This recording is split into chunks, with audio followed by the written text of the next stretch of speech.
Buenas noches. Hoy es miércoles 5 de enero del año 2022. Feliz año. Espero que el Señor haya sido con ustedes. Este comienzo de año comienza con una jornada de oración de 10 días, que ya es tradición en nuestra iglesia. Y queremos compartir un tema con ustedes en relación al libro de Gálatas, la introducción del mensaje en sí del libro de Gálatas, porque compartimos un tema sobre el fruto del Espíritu, pero no puede entenderse Gálatas 5, capítulo 5, versículos 22 al 23, sin esta introducción acerca del libro de Gálatas. Vamos a orar para que Dios nos pueda dirigir en esta noche. Padre bendito, te damos gracias, oh Dios. Gracias por tus misericordias. Gracias porque tú nos bendices. Nos diste un año más en el cual pudimos preservar. Tú preservaste nuestra vida, Señor. Tú has sido con nosotros, has tenido misericordia, has perdonado nuestros pecados por la sangre de Cristo. Y te rogamos, Señor, que en este año nos concentremos más en ser que en hacer. A veces hacemos muchas cosas y tenemos mucho conocimiento sobre este maravilloso mensaje, pero tú necesitas que seamos más semejantes a nuestro Señor Jesucristo. Y eso es una obra sobrenatural que solamente tu Santo Espíritu puede hacer a través de tu gracia.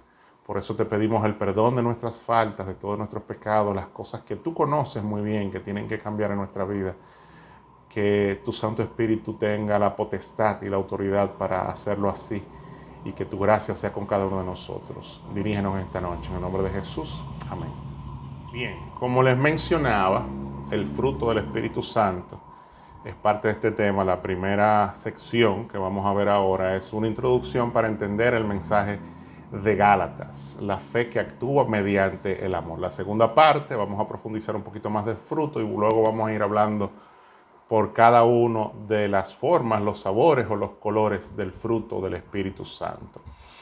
Lutero hace una mención muy interesante acerca de esta carta. Él dice: Gálatas es mi epístola, es como si estuviera unido en matrimonio con ella, es mi Catalina, que es el nombre de la esposa de Lutero, porque para él había sido muy importante, la consideró el mejor libro de todos los libros de la Biblia, despreciaba el libro de Santiago porque hablaba de las obras, pero este libro era para él muy importante. Durante todos estos años la epístola ha sido llamada el grito de guerra de la Reforma, la gran carta de la libertad y la declaración de la independencia cristiana. Fue escrita obviamente por el apóstol Pablo, dirigida a los creyentes de Frigia y a la región de Galacia, de Asia Menor. Eso está en Hechos capítulo 13 y capítulo 14. Fue escrita mucho antes de los evangelios, durante el año 25 antes de Cristo y al 74 después de Cristo. Todavía en ese tiempo los judíos tradicionales, los fariseos, influían mucho en la iglesia primitiva, influían mucho en la vida de la iglesia y políticamente también influían muchísimo, lo que degeneró en los problemas que se presentan en el libro de los Gálatas, que Pablo confronta. Los judíos, los fariseos en manera especial, que guardaban estrictamente la ley, querían seguir circuncidando a los gentiles, cuando ya en Hechos 15 se había tomado la decisión de que no era necesario que los gentiles se circuncidaran, y por ahí comenzaron los conflictos. Vamos a ver una división del libro de Gálatas que es muy interesante. Del capítulo 1 al 2, Pablo defiende el evangelio de Cristo crucificado y su autoridad como apóstol. Él les dice a los Gálatas que ellos han escuchado otro evangelio, se han dejado persuadir, cuando no hay otro evangelio, hay un solo evangelio.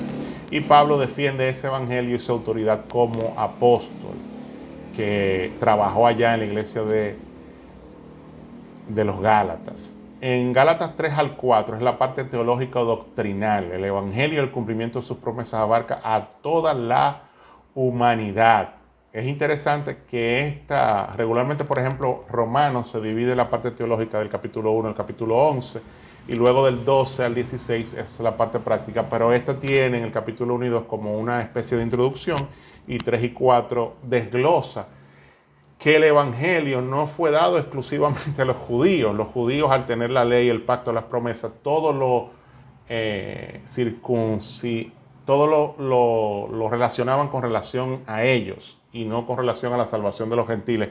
Y eso es lo que se explica allí, que Abraham creyó, le fue contado por justicia, como dice también en Romanos, y que él no fue circuncidado, no era circuncidado cuando había recibido el mensaje, y que a través de la promesa que se le hizo a Abraham, en tu simiente serán benditas todas las naciones de la tierra, y esa simiente es Cristo, llegó la promesa de la salvación y la promesa del Espíritu Santo a todos los gentiles. Entonces Pablo expande, como en cada una de sus cartas, que el Evangelio abarca a toda la humanidad. Gálatas 5 al 6 es la parte práctica y la aplicación que enfatiza la carta, es vivir en el Espíritu, como dice la Nueva Versión Internacional, o andar en el Espíritu. Esta sección es el cierre de todo el argumento de Gálatas y es la más importante, aunque está dentro de la parte práctica de la aplicación de lo que Pablo hace siempre en sus cartas, es la parte más importante, y a través de la obra del Espíritu Santo se entiende mejor lo que Pablo le quiere decir a los Gálatas. Pablo, como conocemos muy bien, dice Filipenses 3, 5 al 6, circuncidado al 8º día, del pueblo de Israel, de la tribu de Benjamín, hebreo de pura cepa, en cuanto a la interpretación de la ley, fariseo, en cuanto al celo, perseguidor de la iglesia, en cuanto a la justicia que la ley exige, intachable. Entonces vemos allí que Pablo se describe a sí mismo como un fariseo, y ¿quién más que Pablo puede entender la bancarrota espiritual, la lucha que hay en un ser humano cuando trata de obedecer a Dios por sus propios medios, a través de su esfuerzo humano, a través de su naturaleza pecaminosa?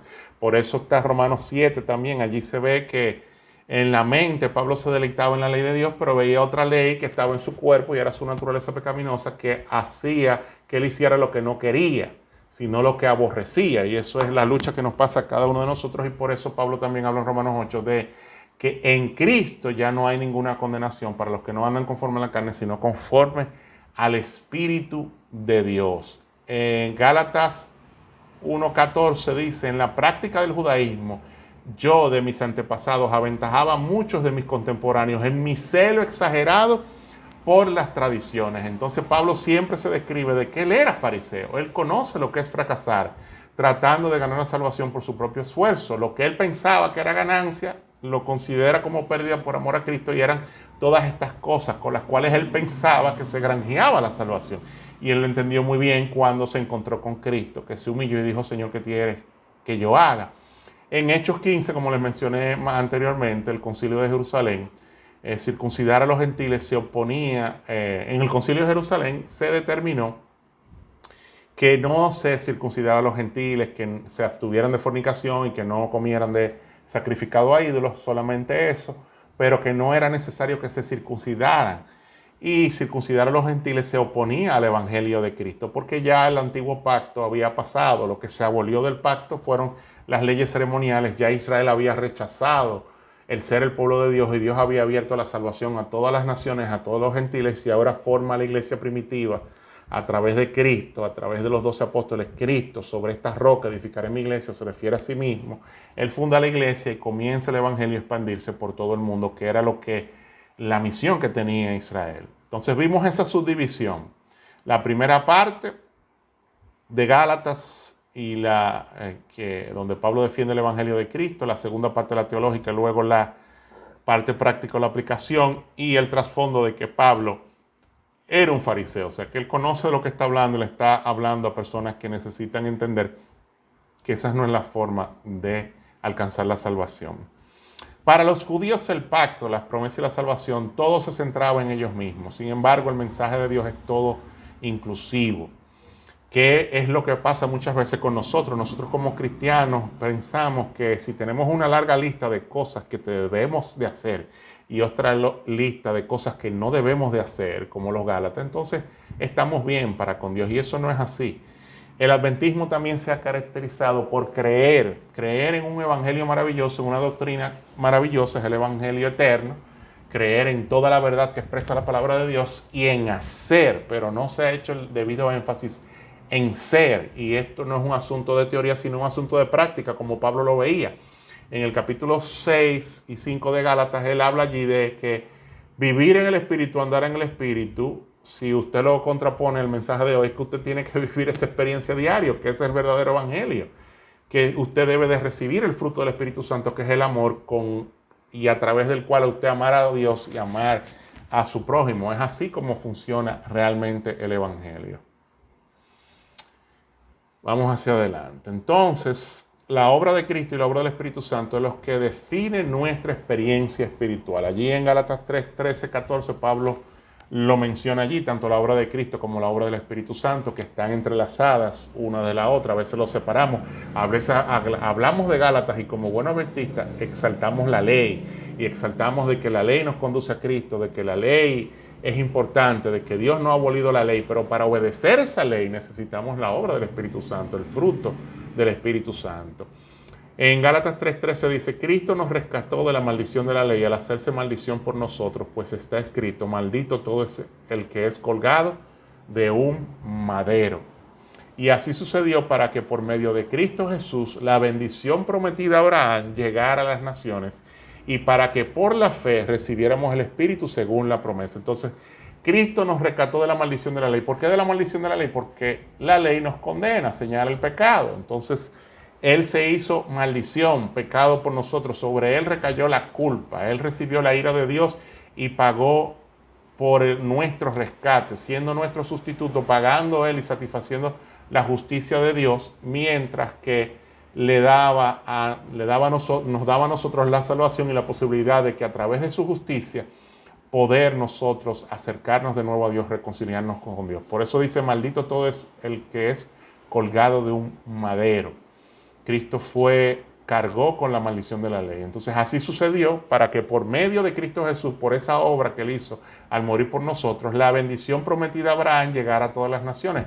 En tu simiente serán benditas todas las naciones de la tierra. O sea, a través de Cristo y su sacrificio y su vida perfecta y su muerte y su resurrección, ahora íbamos a recibir la plenitud del Espíritu Santo.